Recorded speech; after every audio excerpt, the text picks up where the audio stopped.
महाराजा अम्बरीश की कथा सुनाते हैं। अम्बरीश ने सारी भोग की सामग्री को तिरस्कृत करते हुए एकमात्र प्रभु की सेवा में और प्रभु में मन को बिल्कुल विलीन कर दिए थे। जैसा कि गीता में भगवान स्वयं कहते हैं, मच्चित्ता मदगत प्राणा मुदयंता परस्परम कथयन्तश्च माम नित्यम तुष्यन्ति च रमन्ति च। अब मेरे मन में अपने मन को, चित्त को लगा दो और मेरी कथा का ही गुणगान गाओ और कहीं दूसरी बात तुम्हारे दिल दिमाग में न आने पाए। निरंतर मुझे ही भजो। मैं क्या करूँगा? तेषां सतत युक्तानां भजतां प्रीति पूर्वकं ददामि बुद्धि योगम तम येन माम उपयान्ति ते। निरंतर मुझे भजता रहेगा तो मैं उसको बुद्धि योग प्रदान कर दूंगा और वो बुद्धि योग ऐसा प्रदान करूंगा जो प्रकृति से परे है। प्रकृति का जो बुद्धि है, मन है, ये दुनिया को नचाता है और जब मैं अपना मन दे देता हूँ, इंद्रियाणाम मनस्यास्मि, इंद्रियों में मन मैं हूँ। पांडवानाम धनंजयोस्मि, और पांडव में धनंजय मैं हूँ। इस प्रकार से भगवान जब ये त्रिगुणातीत माया से परे जो शुद्ध सात्विक मन दे देंगे, बुद्धि दे देंगे, तो प्राणी जो है भगवान की प्राप्ति में अपना योगदान जल्दी कर लेगा। महाराजा अम्बरीश, इंद्रियों के जितने देवता हैं, देखो अहंकार के देवता भगवान शंकर हैं और बुद्धि के देवता ब्रह्मा है और मन के देवता चंद्रमा है और चित्त के देवता ये वसुदेव है, भगवान वासुदेव। अब तो चार तो ये निकल गए। कान के देवता जो है ये पवन है, दिक्पाल है और एक तो इंद्री के देवता पवन है। कर्णेंद्र श्रवणेंद्री के देवता तो दिक्पाल का वर्णन किया। चक्षुरेंद्री के देवता सूर्य हैं और घ्राणेंद्री के देवता अश्विनी कुमार हैं और रसनेंद्री जीवा के देवता वरुण हैं। मुख के देवता अग्नि हैं और हाथ के देवता इंद्र हैं और पांव के देवता उपेंद्र हैं। पायुपस्थ इंद्रिय के देवता प्रजापति हैं। तो ऐसी स्थिति में इन देवताओं को कार्य का विभाजन करके और निरंतर भगवत चिंतन में महाराजा अम्बरीश और कथा पुराण के श्रवण में और पूजा में मन को लगाए रहते थे। उनका वर्णन श्री सुखदेव जी राजा परीक्षित को बताते हैं कि राजन देखो कैसे कैसे राजा महाराजा अपने जीवन के चक्र को चलाते थे। कहा सवई मना कृष्ण पदार विंदयो, सवई मना कृष्ण पदार विंदयो। भगवान श्री कृष्ण के चरण में मन को लगा दिया, तुम लगे रहो और कोई काम नहीं तुम्हें करना। सवई मना कृष्ण पदार विंदयो बचांश वैकुंठ गुणानुवर्णने। वाणी कर दिया वैकुंठनाथ का वर्णन करो, इसके सिवा तुम्हें कुछ नहीं करना। और श्रुति चकारा सत्कथोदय, और कान को कहा निरंतर भगवान की कथा ही सुनो, इसके अलावा तुम्हें कुछ नहीं करना है। और करेर हरो मंदिर मार्जना दिशु, हाथ को कहा भगवान के मंदिर में पोछा लगाओ। घ्राणम च तत्पाद सरोज सौरभे, घ्राणेन्द्रिय कहा कि भगवान के चरण में चढ़ा हुआ जो पुष्प है वही तुमको सूंघने को मिलेगा, दूसरी कोई चीज नहीं। श्रीमद तुलस्या रसनम तदर्पिते, और भगवान के चरण में तुलसी जो चढ़ी हुई है वही रसास्वादन की जीव तुमको मिलेगा, दूसरी कोई चीज मिलेगी नहीं। और तदभृत्य गात्र स्पर्शेग संगमम, और जो भगवान के दास हैं, भजनानंदी दास हैं, वैष्णव हैं, उन्हीं का स्पर्श शरीर से करने को मिलेगा, इतर को नहीं। और सिरो ऋषि के सपदाभिवंदन, और सिर को कहा भगवान का जहाँ मंदिर है, भगवान का विग्रह है, तुमको सिर वही टिकाना है, वही प्रणाम करना है। पादव हरे क्षेत्र पदानुसार पड़ी, और पैर को कहा कि जहाँ भगवान का धाम है वही तुमको जाना, इतर नहीं। देवहूति ने जैसे कहा ने यत् कर्म धर्माय न विरागाय कल्पति, न तीर्थ पद सेवा यही जीवन न मृतो ही सा। जिनके कर्म से धर्म अर्जित नहीं हुआ, जिनके कर्म से वैराग्य उत्पन्न नहीं हुआ, जिसके कर्म से तीर्थों का सेवन नहीं हुआ, उसका शरीर तो बिल्कुल नश्वर है, किसी काम का नहीं।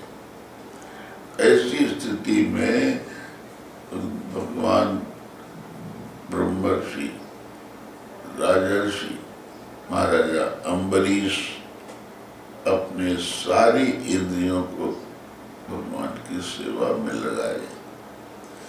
जब काम की पूर्ति करने वाला विषय तत्व आया तो अम्बरीश ने कहा कामं च दास्ये न तु काम काम्यया, आप जितने काम की वस्तुएं हो इनका मैं उपयोग करूंगा, भोग नहीं करूंगा। जितना उपयोग के योग्य होगा उतना ले लेंगे, भोगने के तुम्हारा प्रयोग हम कतई नहीं करेंगे। और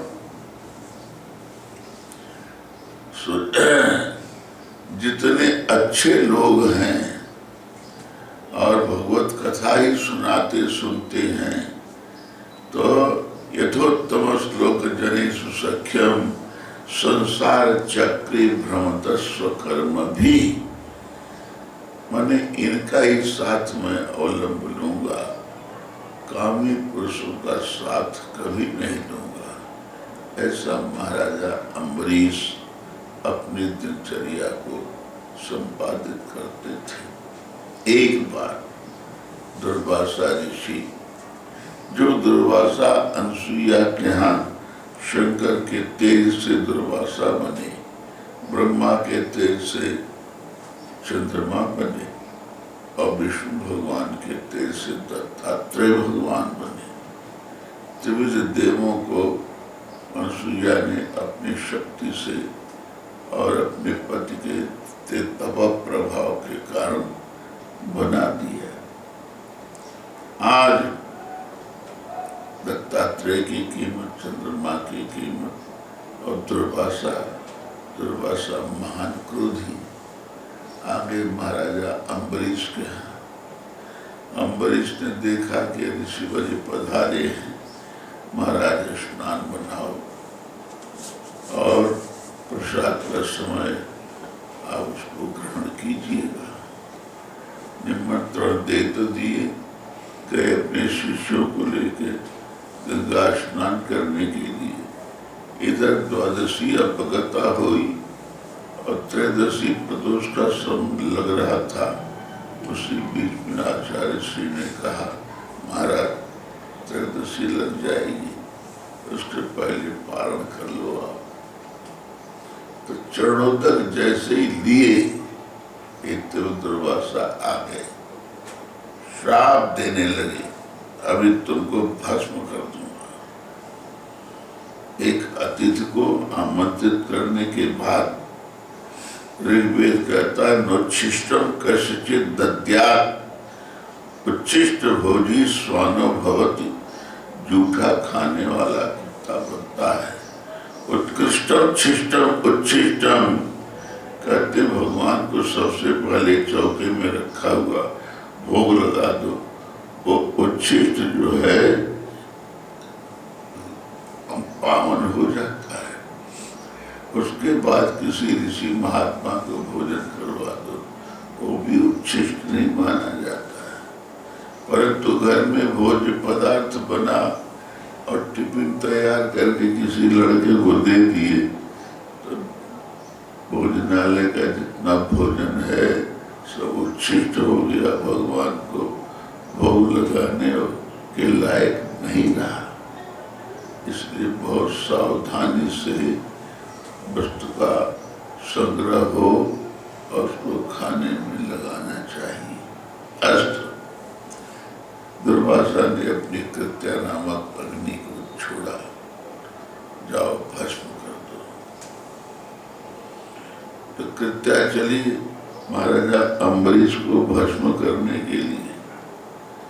इधर भगवान विष्णु जो चक्र सुदर्शन रखे थे, चक्र सुदर्शन को आदेश था कि अम्बरीश के ऊपर भजन में सेवा में किसी प्रकार का उपद्रव देख लो तो तुम उसका निवारण करना।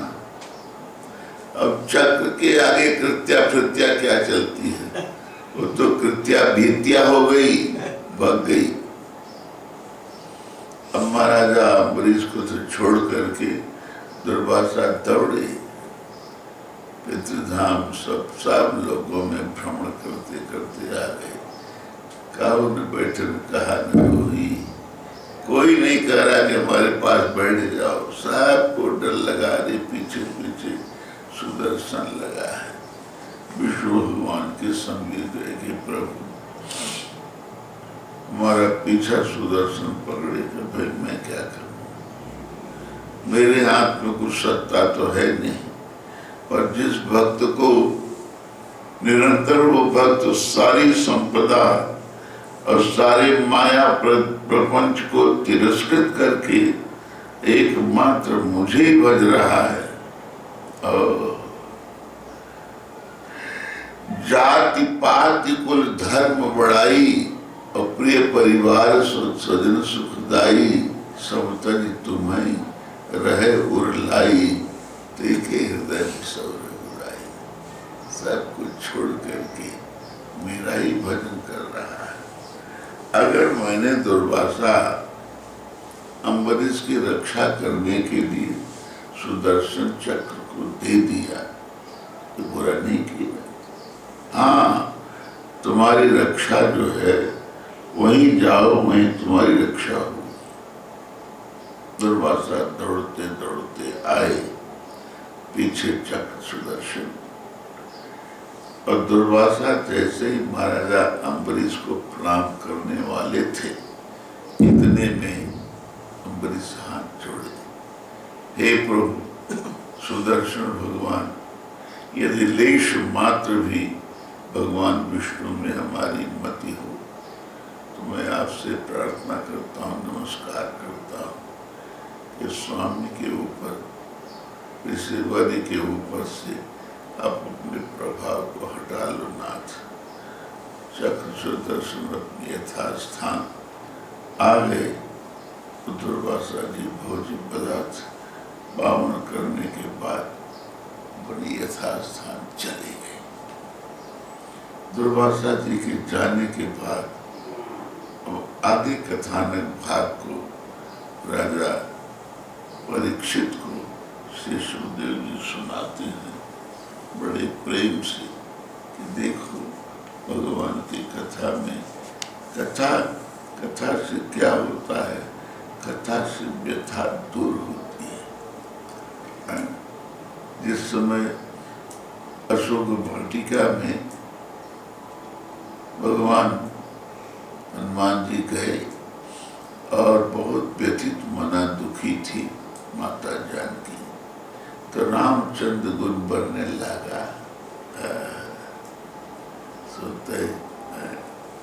सुनते ही सारे दुख का निरसन हो गया जानकी जी का। भगवान की कथा में इतना प्रभाव है।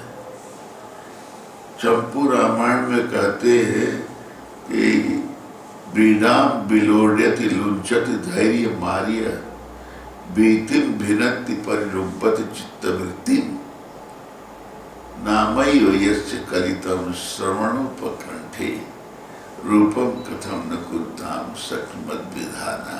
और जिनके नाम का, जिनकी कथा का इतना प्रभाव है कि लज्जा को तहस नहस कर देता है। ब्रीडाम बिलोड्यति लुंचति धैर्य मार्य, धीरता को तो नोच डालता है।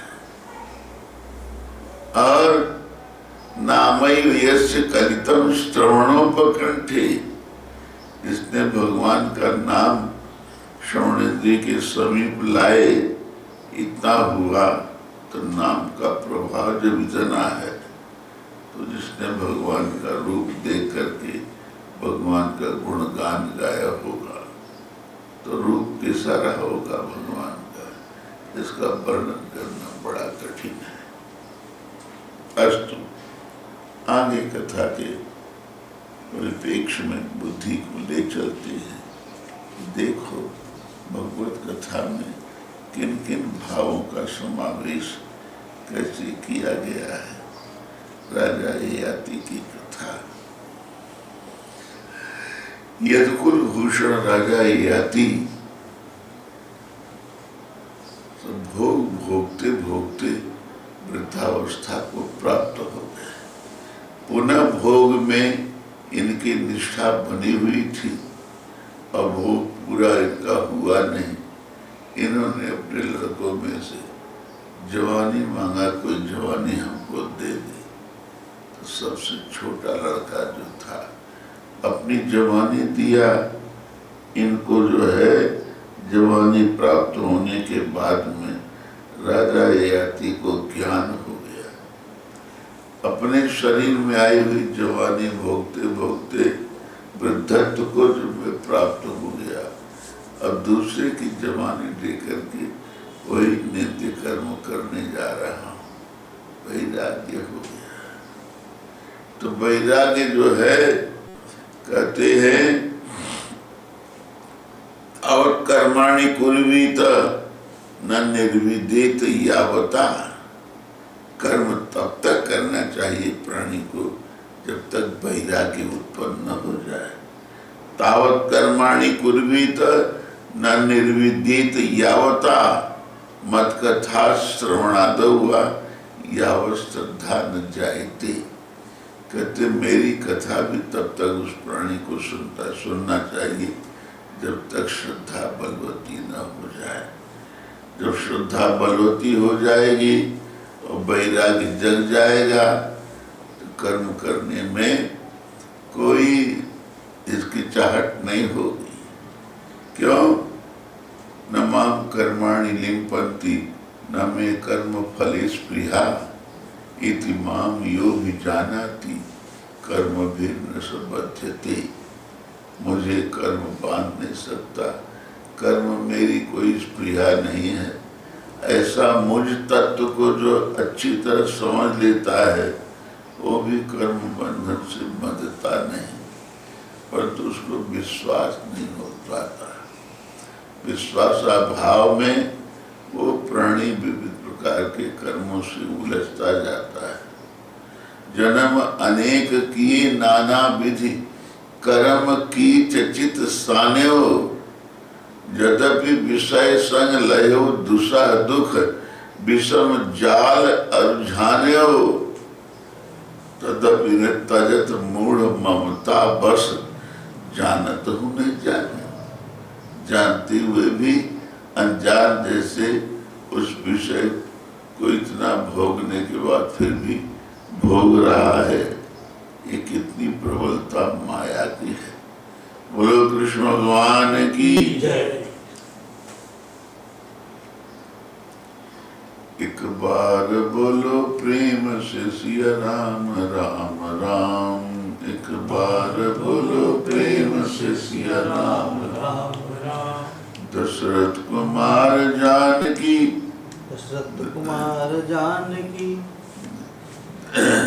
जनक दुलारी जानकी दशरथ कुमार राम। जनक दुलारी जानकी दशरथ कुमार राम। एक बार बोलो प्रेम से सिया राम राम राम। एक बार बोलो प्रेम से सिया राम राम राम। वृषभान दुलारी राधिका वसुदेव कुमार श्याम। वृषभान दुलारी राधिका वसुदेव कुमार श्याम। एक बार बोलो प्रेम से राधे श्याम श्याम श्याम। एक बार बोलो प्रेम से राधे श्याम श्याम श्याम। बोलो श्री कृष्ण भगवान की जय। राजा याति का मोह भंग हो गया। क्या हुआ?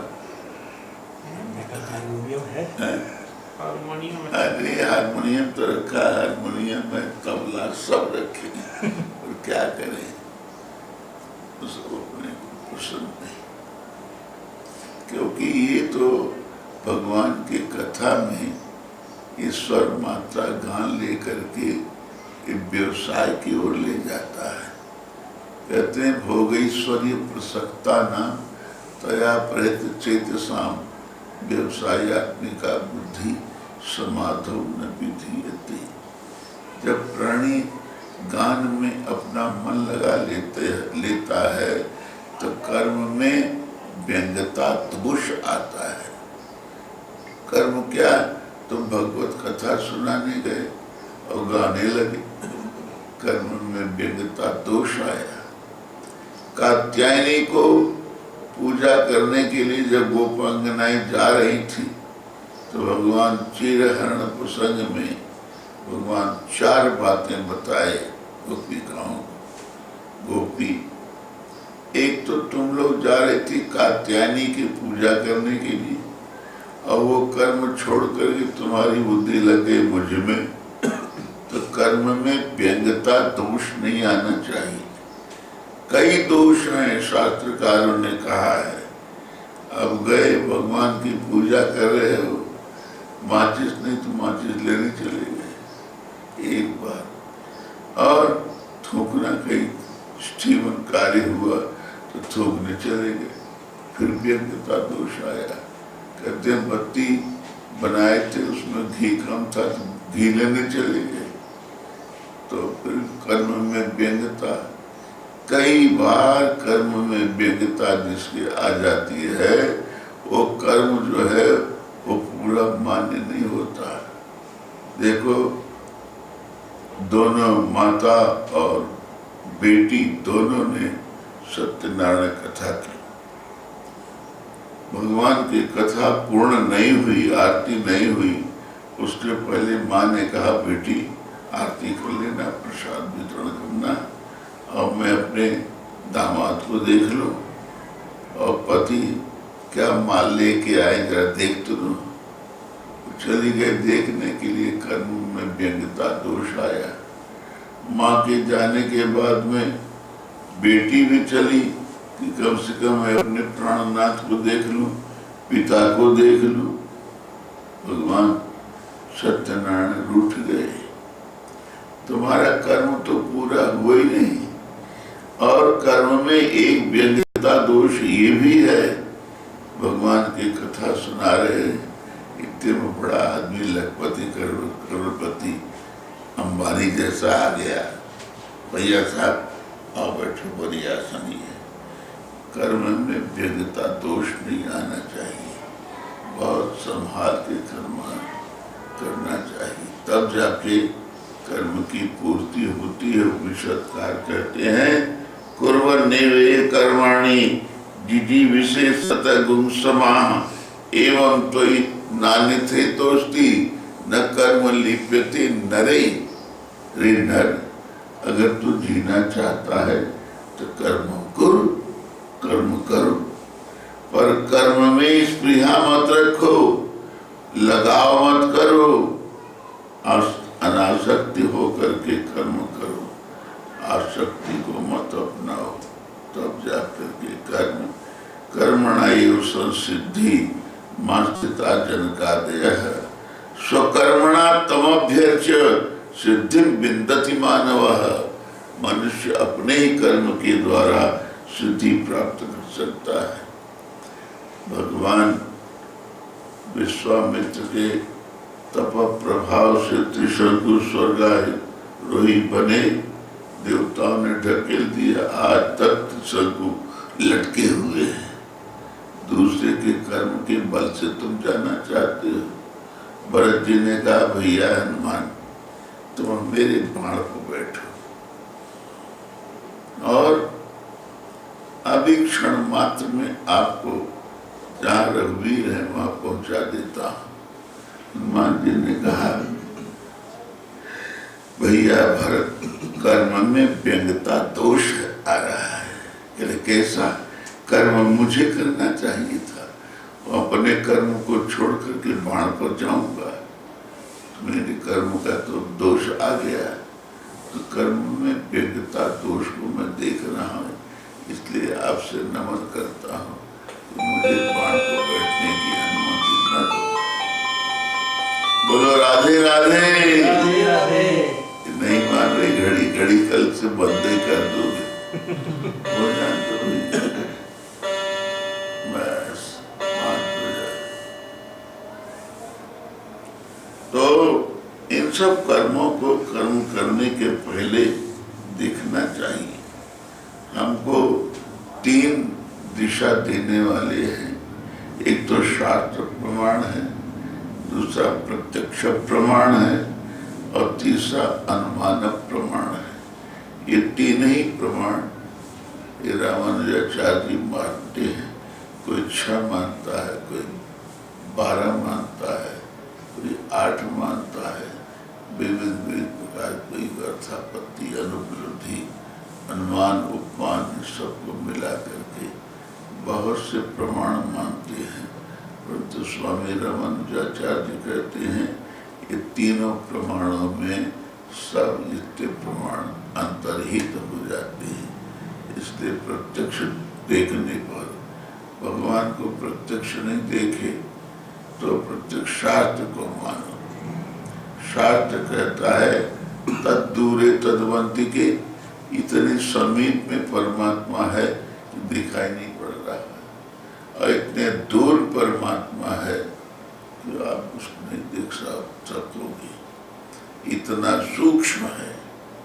तो इसलिए अति सूक्ष्मत्वात् न दृश्यते न दृष्टिगोचरो भवति अस्माद्धे तो ब्रह्म सत्याम, ब्रह्म सत्य है इति मत्वा भजन्ते माम बुधा योग समन्विता। ऐसा बुद्ध लोग, ज्ञानी लोग जो है ऐसा मान करके मुझको भजते हैं। तो इसलिए यदिदाचरति श्रेष्ठा तत्तद्देवी तरो जना सयत् प्रमाणम कुरुते लोकस्तदनुवर्तते। कहते धर्म क्या है? जैसा योगेश बाबू ने कहा धर्म क्या है, तो हमारे घर में रहने वाले बड़े बूढ़े जिसको अपनाते चले आ रहे वही धर्म है। धर्म 2 प्रकार का है। एक धर्म तो ये है लोकाचार्य की पूर्ति करने के लिए, दूसरा धर्म भगवान स्वयं धर्म है। जैसे धर्म भगवान, उन्होंने कहा अर्जुन तुम मामेव शरणम भज, मेरी शरण में आ जाओगे तो तुम्हें अवाप्स्यसि, तुम्हें पाप लगेगा ही नहीं। कि 2 सज्जन किसी सरोवर के किनार पर थे, एक नहा रहा था, दूसरा खड़ा था। पानी गिरने लगा, उसने कहा मित्रों पानी गिर रहा, मैं तो जा रहा हूँ, क्या मेरे पास आ जाओ, जल में आ जाओ, नहीं भीगोगे। मेरे पास आ जाओ तो भीगोगे भाई।